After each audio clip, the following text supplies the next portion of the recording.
Saad furraa eegalee iddoo waaqeffannaatti walitti qabamuu hayyamteetii jirti. Pirezidaantiin Gaanaa Naannoo Okuufoo iddoo labsii yeroo muddamaa weerara dhibee to'achuudhaaf labsame laaffisuu isaanii beeksisani. Akka qajeelfama haaraa baheetti masjidoonnii fi waldaan amantaa kiristaanaa amantoota 100 sa'aatii tokkoof walitti qabanii sirna amantaa raawwachuu danda'u jedhame. Weerarri hamtuun yoo mudate dandeetti biyyattiin dhibee kanaaf deebii kennuu dandeessu bu'uura godhanneetu labsicha laaffisnees jedhani. Namoonni waaqeffannaadhaaf dhaqan garuu maaskii fayyadamuu fi walirraa hiiquun dirqama ta'a. Walgahii sirna gaa'ilaa fi gaddaa namoonni 100 hin caalle irratti hirmaachuu akka danda'an seeyyamameera. Ta'us manneen shubbisaa, siniimaa, hiriirri siyaasaa fi bahamuu fi taphni ispoortii akkuma daangeffametti itti fufa. Daangaan biyyattii ammas hin banamne biyyattii keessatti namoonni 8,060 vaayirasichaan qabamuun namoonni 36 immoo hanga ammaatti sababa vaayirasichaatiin lubbuu isaanii dhabaniiru.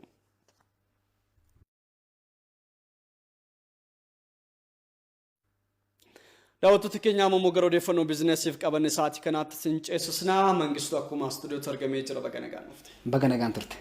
Odeeffannoo biizinesii qabattee jirta daawwattoota wajjin yeroo gaarii siif haa ta'u. Hayyee galata mulaana.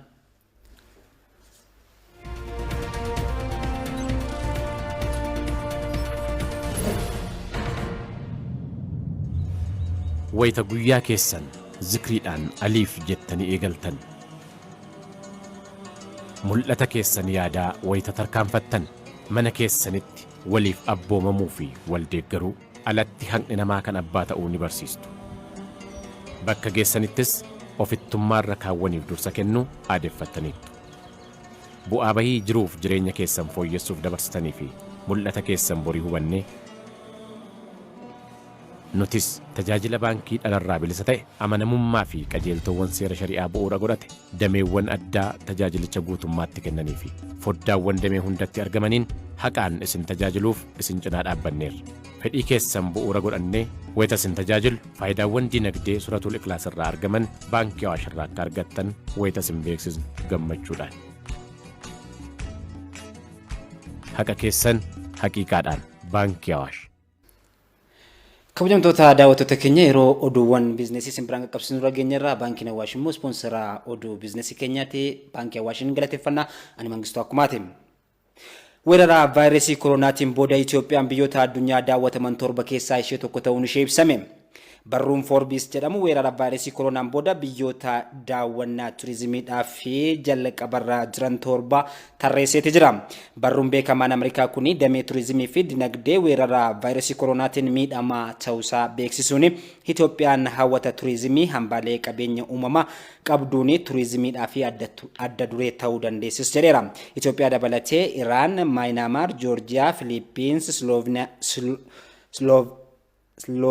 Slovaaniyaa fi Tuniziyaan weerara vaayirasii koronaatiin booda biyyoota daawwannichaadhaa fi gahee olaanaa qabu jedhamee tilmaamame keessaa kanneen jalqabaa ta'uun isaanii ibsamee jira.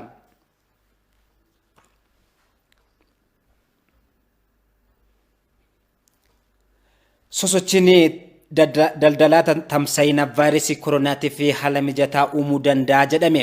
Keessumaayyuu sosochiin daldalaa bakkeewwan gabaan itti heddummatutti taasifamu sosochichi weerara vaayirasii koronaatii fi miidhaa hawaasni akka saaxilamuu fi sababa ta'uu danda'a jechuun ministeerri daldalaa fi industirii beeksiseera.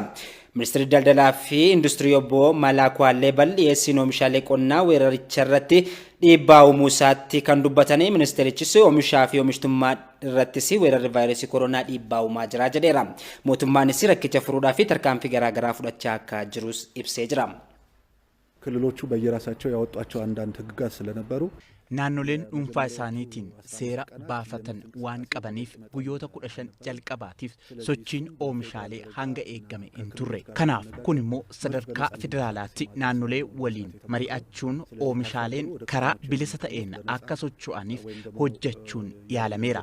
Kanaaf oomishaaleen qonnaan bultoota biraa gara magaalaa karaa bilisa ta'een akka socho'uuf hojiin gaariin hojjetamee jira. Gama birootiin oomishaaleen mootummaan dhiyeessus kan akka zayitaa sukkaaraa fi kanneen birootis akkasumas karaa madaalawaa ta'een gara biyyaa akka galaniif hojiin gaariin hojjetameera.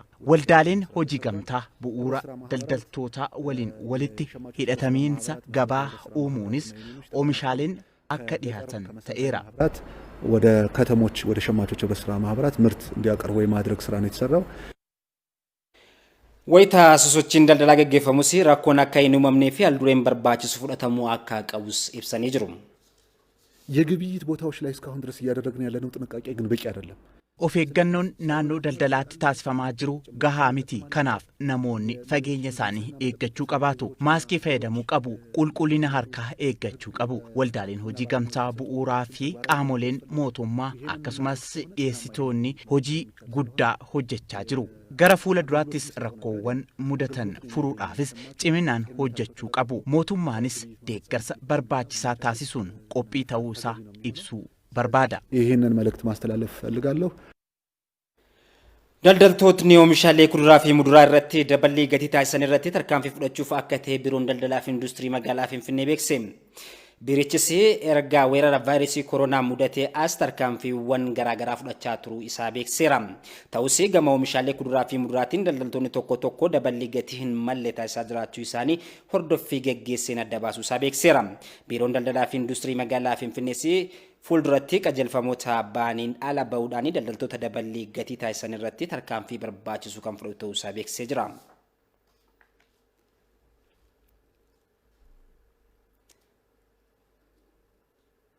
kabajamtoota daawwattoota keenya odeeffannoo biizinasii biyya alaatii arganneetti yeroo ceenu immoo dinagdeen chaayinaa weerara vaayirasii koronaan miidhamaa ture bayyaannachaa jira.